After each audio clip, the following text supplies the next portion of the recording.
Հələ մի հատ նայեք այս համովությունը, ոնց կարելի է չսիրել, տապակած լոր, սաջի մեջ, յուրահատուկ ուտելիք, համեմունքները շատ բարձ հասարակ, սև ու կարմիր պղպեղը աղը ըստ ճաշակի, շատ քիչ էլ ավելացնում ենք սխտորի փոշի, յուրահատուկ համը ընդգծելու համար, տապակում ենք բարձր ջերմաստիճանով ու կարող ենք մատուցել այս խրխրթան կարտոֆիլի հետ, որը նույնպես սաջի մեջ ենք տապակել,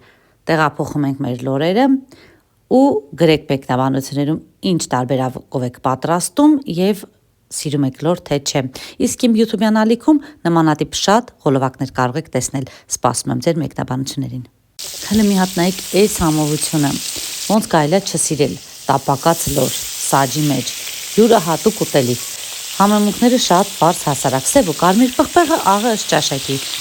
շատ քիչ էլ ավելացնում ենք սխտորի փոշի, յուրահատուկ համը ընդգծելու համար, տապակում ենք բարձր ջերմաստիճանով ու կարող ենք մատուցել այս խրխրթան կարտոֆիլի հետ, որը նույնպես սաջի մեջ ենք տապակել,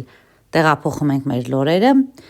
ու գրեք մեկնաբանություններում ինչ տարբերակով եք պատրաստում եւ սիրում եք լոր թե չէ։ Իսկ իմ YouTube-յան ալիքում նմանատիպ շատ ղոլովակներ կարող եք տեսնել։ Սպասում եմ ձեր մեկնաբանություններին։